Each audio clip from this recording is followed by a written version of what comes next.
정권이 바뀌었다고 여기저기 다 들쑤시고 있습니다. 온갖 위원회를 만들고 있는데요. 이제 위안부 TF까지 생겼습니다. 인심은 엄청 쓰고 있습니다. 심지어 알바비 떼이면 정부가 지급한다 이야기도 있습니다. 그 다 하십시오. 다 하고요. 그건 다 좋은데 이제 나라 꼬라지가 아래 위가 없어져 가고 있습니다. 군은 한마디로 공감병, 당번병 갑질 비리로 박찬주 사건으로 초토화되어 가고 있고, 대통령이 지금 지시를 내렸습니다. 군이나 경찰에 갑질 다 조사해라. 그리고 공무원 사회 전부 조사해라. 이러면 제가 볼 때 미운 놈 쫓아내려면 갑질만 잡아도 끝날 것 같고요. 그러다가 갑질 조사하다가 증거 비리로 살짝 옮겨가겠죠.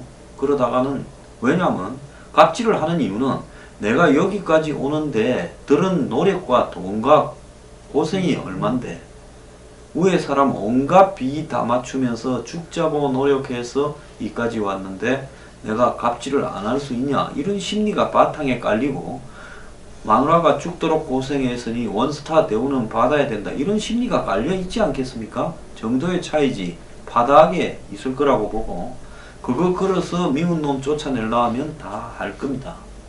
근데 이 사회의 기강이 한마디로 아래 위가 없어졌습니다. 고발하고 두들겨 잡으면 다 날아가는 세상이 되었는데요. 경찰청장 이철성이 촛불시위 잘 도와주고 관리를 해서 이 정권에 안 잘리고 임기가 연장되어 가고 있습니다. 그것뿐만 아니라 백남기 사과하라 했더니만 심지어 박종철이까지 사과를 해버렸습니다. 타임머신을 타고 시대를 거슬러 올라가는 재주를 가졌길래 경찰청장 정권 바뀌어도 해먹고 있는데요. 이제 밑에서 들고 받아버렸습니다. 촛불 시위 한참일 때 광주 경찰청장을 하던 사람이 들고 받아버렸습니다. 작년에 연말 촛불 시위 할 때 광주지방경찰청장이 공식 SNS 계정에, 그러니까 광주지방경찰청 SNS 계정에 광주를 민주화의 성지라고 표현했다가 이철성 경찰청장의 지시로 하루 만에 관련 글이 삭제됐다라는 주장이 며칠 전에 제기되었습니다. 자, 당시 광주지방경찰청장을 지낸 광인철 전 청장은 지금은 중앙경찰학교장이라고 합니다. 아마 자기 입장에 따라서는 한직으로 교체됐다고 생각을 할 수 있겠죠. 이 청장이 직접 전화를 걸어 모욕에 가까운 말로 삭제를 지시했다고 주장을 했습니다. 강 전 청장은 그 지역 사람들은 나름대로 민주화 운동에 대한 자부심이 많기 때문에 지역 특성상 민주화 성지라는 표현을 즐겨 쓰고, 그러면 나머지 지역은 민주화의 무슨 성지가 아닙니까? 제가 부산인데 부산도 부마 사태를 통해서 민주화 운동의 성지라고 이렇게 말하는 사람도 있습니다. 어쨌거나 경찰 공문에도 간혹 그런 표현을 쓰는 경우가 있다. 참 좋네요. 일선 직원의 아이디어로 그 표현을 쓴 것이지만은 청장님의 질책을 받고 게시물 내용을 수정하라고 간부들한테 지시했다. 이어 그는 당시 청장님이 직접 전화를 걸어왔고 페이스북 게시물 관련해서 질책을 한 것도 사실이다. 제가 청장님을 상대로 없는 말을 꾸미고 하겠나라며 당시 통화에서 여러가지 표현으로 질책한 것으로 기억한다고 말했는데요. 이에 대해 이철성 청장은 강 전 광주지방경찰청장에게 전화를 하거나 그런 질책을 한 사실이 없다라고 말을 했고, 논란이 일자 어제 이철성 청장은 공식 입장문을 내고 SNS 글과 관련해서 광주지방경찰청장에게 전화하거나 질책한 사실이 없다며 이 보도 내용에 대해서 언론중재위에 가겠다고 이야기를 했습니다. 참 세상이 바뀌다 보니 경찰의 부하가 상관에게 한마디로 밑에서 찔러댑니다. 니 나가라 소리겠죠. 이제 세상이 바뀌었는데 너 지난 정권에 부역했으니 너도 부역자야. 요즘 부역자 지명이 유행하고 있습니다. 곳곳에 부역자입니다. 문바들이 완장을 차고 곳곳에 부역자들. 지금 뭐 언론사의 패널들도 부역자들이라고 다 쫓아내고 여기저기 다 쫓아내고 있습니다. 그러다 보니까 이제 군에서도 경찰에서도 완전히 그냥 완장을 차고 정리를 하고 있습니다. 근데 지목된 사람들도 문제가 있는 사람들인 것은 맞습니다. 지목하는 사람들, 지목된 사람들 서로 그렇고 그런 사람들이 상대를 지목해서 너 죽인다고 하고 있습니다. 강인철이는 이철성이 전화해서 민주화의 성지인 광주에 근무하니까 재미줬어. 이렇게 전화를 받자마자 이야기를 했다고 합니다. 민주화의 성지는 뭐라고 하면서 당신 말이야 바로 이렇게 이야기가 나왔다고 합니다. 촉구를 한다고 뭐 하는 줄 아느냐? 내가 그런 것 가지고 저쪽에 벌써부터 이러냐? 그런 뉘앙스 같은데 즉 이 광주에 있으니까 벌써 이 정권 바꾸려고 하는 쪽에 붙어 먹었냐? 이렇게 말했다. 그래서 페이스북 이야기하고 좀 조치를 했으면 좋겠다 이랬고 해당 게시물은 삭제되었고 그 후 2달 사이에 강 전 처장은 2차례 보직이 변경되었고 최근은 내부 감찰 조사까지도 받았다고 합니다. 나라 꼬라지 잘 돌아가고 경찰 꼬라지 잘 돌아갑니다. 자, 여기에 시국선언 교사들, 즉 교사들 중에 세월호나 또 국정교과서 문제에 대해서 집단적으로 이렇게 시국선언을 한 사람들이 있었습니다. 이 사람들을 교육부가 내부에서 고발을 했었습니다. 왜냐하면 이 교육부는 2015년에 국정교과서 시국선언 반대 교사들을 검찰에 고발을 하면서요. 시국선언 및 서명운동을 주도한 것은 국가공무원법 66조를 위반한 거다라고 그랬습니다. 66조는 공무원은 노동운동이나 극밖의 공무 외의 일을 위한 집단 행동을 하여서는 안 된다라고 지금 법에 되어 있습니다. 교육부는 2006년 노무현 정권 때도 교원평가제 반대 연가 투쟁을 벌인 교사 2286명에 대해서 전원 징계 행정처분을 내린 적이 있습니다. 언제도 2014년 정치활동을 허용하면 학생 피교육권이 침해받을 수 있다고 하면서 교사의 정치적 중립 의무에 대해 합헌이라고 판결을 내린 바 있습니다. 그래서 법 집행을 맡고 있는 행정부가 스스로 자신들이 고발했던 사람을 이제 정권이 바뀌니까 2심 판결을 앞두고 이들에 대해서 선처 요청서를 법원과 검찰에 냈다는 건데요. 정말 기가 찬 이야기입니다. 해당 교사를 저는 검찰에 고발했던 교육부가 정권이 교체되었다고 스스로 법 적용의 원칙까지 바꿨는데요. 김상곤 부총리는 7일 대법원장과 서울고등법원장, 검찰총장에게 보낸 선처 요청서에 세월호 참사는 우리 모두의 아픔이고 민낯을 돌이켜보게 만들었다. 그래서 스승으로서 세월호 아픔에 같이 한 사람들에 대해서 선처해주기 바란다 하고 시국선언도 국정교과서가 이제 한마디로 시대착오적이고 태형적이라는 평가를 받았으니까 이 부분에 대해서도 선처를 해달라 이야기를 했습니다.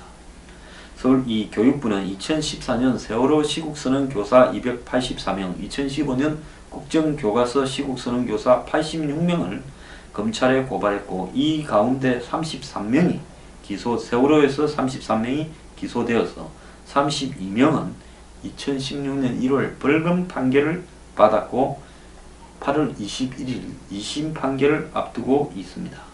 하도 TF고 위원회고 많이 생기니까요. 국민들이 잘 모르고 있는데 위안부 TF까지 지금 생겼습니다. 그제 아시아 안보 포럼에서 강경화 외교장관이 일본 외무장관에게 이 위안부 TF에 대해서 설명도 했다고 하는데요.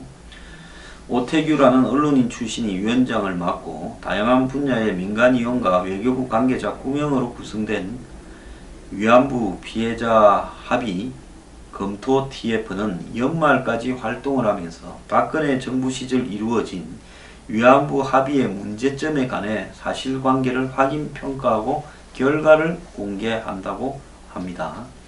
외국과 맺은 이미 일본과 한마디로 협정을 맺어놓고 합의를 통해서 새 정부가 민간 전문가까지 고용해서 TF를 구성해가지고 그 합의를 뒤집으려고 하는 부분은요. 위안부 문제가 아무리 국민 여론이 비판적이다. 박근혜 정부가 맺은 합의에 대해서 비판적이라 하더라도 저는 잘못된 거라고 생각을 합니다. 이 TF는 왜 박근혜 정부가 초반에 3년간은 한일 관계를 교착에 빠뜨리다가 12월 들어 위안부 협상이 급물살을 타서 갑자기 합의했는가에 대해서 석연치 않다는 겁니다. 저도 석연치 않게 생각하는데요. 그때 사드 배치도 같이 이렇게 진행됐는데 왜 그런지 이야기해 드릴까요? 정말 몰라서 묻습니까? 박근혜 대통령이 9월 3일 날인가 2015년 그렇게 천안문에 막루에 올라가서 인민해방군을 사열한 다음에 미국이 매우 강한 태도로 한쪽에서는 북한과 평화협정도 논의하고 다른 한편으로는 이런저런 문제를 조기에 타결짓지 않으면 우리도 우리 길을 가겠다고 좀 압박을 하니까 급해진 거죠.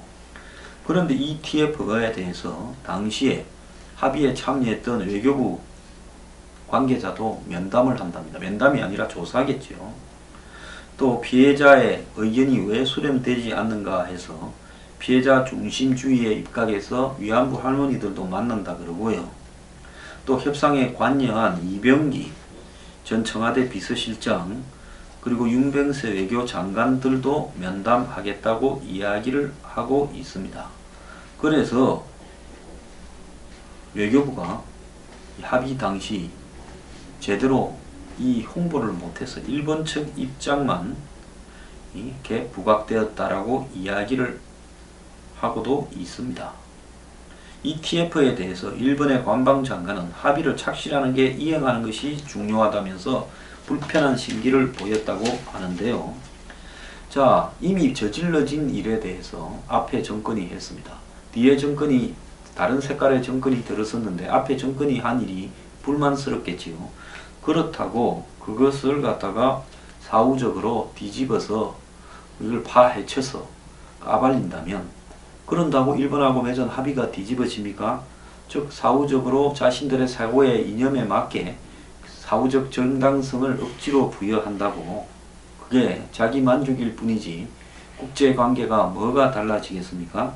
아무런 명분도 실익도 없는 포퓰리즘에 불과하죠. 지금 곳곳에서 이런 일들이 지금 전개되고 있습니다. 자, 오늘 하물며 좀 좌파에 가까운 언론은요. 문 대통령과 최태원이의 신정경유착이라고 해서 비판을 한 게 아니라 찬양을 하고 자빠졌습니다. 자, 문 대통령이 지난 7월 말에 최태원 SK 회장하고 이렇게 사회적 기업 이야기를 하면서 나눈 이야기가 요즘 화제가 되고 있다. 이렇게 표현했는데요. 한마디로 그 사례가 빵 만드는 전주 빵카페라는 사회적 기업이라는데요. 노인, 장애인 등 사회적 약자로 직원 24명이 구성되어서 월 7천만 원의 매출을 한다는데 당시 문 대통령과 최태원 회장 간의 대화를 이렇게 보면 이렇다는 겁니다. 아마 제가 생각을 할 때는 이 대화는 청와대 맥주 모임 거기서 나온 거 아닌가 생각을 합니다. 사회적 경제라는 책도 쓰시고 투자도 많이 하시고 성과가 어떻습니까? 이분 구치소에서 사면 받아서 특사 받아서 박근혜 정부 때 나올 때 성경책을 들고 나오더니만 성경책 들고 나온 직후에 뭐 개인적인 사적인 어떤 이 집안의 이야기를 해서 국민들한테 지탄도 좀 받았는데 그 사이에 사회적 경제라는 책도 썼는가 봅니다. 한 10년 가까이 투자했습니다. 정부가 하는 것처럼 효율성을 갖고 투자를 해나가면 일자리 창출에 또 하나의 대안이 되지 않을까 생각합니다. 그룹에서 투자를 많이 합니까? 매년 500억 이상씩 하고 있습니다. 유럽에서는 사회적 경제 일자리가 전체 고용의 7%를 차지할 정도인데 우리는 까마득하다. 최태원이 우리는 0.4%입니다. 5년 안에 3%까지 갔으면 하는 목표를 가지고 있습니다. 이러면서 이 자리에서 사회적 기업에 대한 평가 시스템 뭐 이런 부분을 정부가 좀 만들어라 해서 대통령이 그렇게 하겠다 이야기까지도 했고, 요즘 최태원은 가는 데마다 사회적 책임을 강조하고 있다고 합니다. 이런 거 있으면 많이 봤죠. 그러면서 최 회장은 기업인으로 드물게 사회적 기업 전문가다. 2009년에 이 개념을 접한 뒤 2014년에는 옥중에서 새로운 모색 사회적 기업이라는 책도 냈다고 합니다. 그래서 SK는 일감 몰아주기 등 논란이 있던 재벌의 소모성 제품 구매업체, 즉 MRO라고 하는 거 있죠. 그런 거를 사회적 기업에서 받는 형태로 바꾸었고, 현재까지 사회적 기업 12곳을 직접 지원하면서 1,700명의 고용 창출을 하고 있다고 합니다. 자, 사회적 기업이 영세하지만은 고용 효과가 높기 때문에, 즉 이 산업 평균 고용 유발 개수가 10억 원당 8.5명인데 사회적 기업은 21.6명이다. 이런 것까지 이야기를 하면서 문 대통령과 최태원이 사회적 기업을 확산을 위해서 정경유착을 한다면 100번이라도 박수를 치겠다. 이렇게 말을 하고 있습니다. 제가 이야기를 할게요. 사회적 기업 하지 말고요. 세금 제대로 내고 로비하지 말고 비리 저지르지 말면서 하는 일이나 잘 하길 바라고요. 정부는 재벌 회사에 사회적 기업 만들어라 하지 말고 세금을 제대로 내는가, 법이 정해놓은 공정거래에 따른 공정거래 부분을 제대로 지키는가. 통신료가 관련 재벌 기업들의 담합에 의해서 과도하게, 지금은 인프라를 더 확장할 일도 별로 없는데 과도하게 과점에 의한 높은 이 자유시장 경쟁에 의한 이 요금이 아닌 형태로 이 국민들에게 매겨지고 있는 게 아닌가. 그런 거나 제대로 돌이켜보고 잘하길 바랍니다. 사회적 기업 하지 말고요. 당신이 할 일이나 잘하길 바라고, 정부는 감시 견제 할 일만 잘하면 되는 겁니다. 무슨 소리를 하고 자빠졌습니까? 그래, 박근혜 대통령 때 창조 경제혁신센터는 지금 하늘로 가버리고 이제 요즘 텅텅 비었대요. 하는 일도 없어가. 그리고 이제는 사회적 기업이 이제 각광을 받고 있습니까? 또 이명박 때는 동반경제, 환생경제 운운하더니만 정권 바뀔 때마다 기업이요, 정권의 코드에 맞춰서 이딴 식으로 유치하게 놀아나는 거 정말 역겹습니다. 하는 일이나 잘하길 바랍니다. 자, 정권이 바뀌어가 세상 전부가 다 뒤집히고 지고 있는데요. 지금 제가 오늘 말씀드린 경찰청장, 또 이 교육부, 무슨 위안부 TF, 무슨 SKH, 무슨 사회적 기업, 이런 식으로 하면요 안 됩니다. 정말로 이 나라 망조가 되는 식으로 가고 있는 거 아닙니까?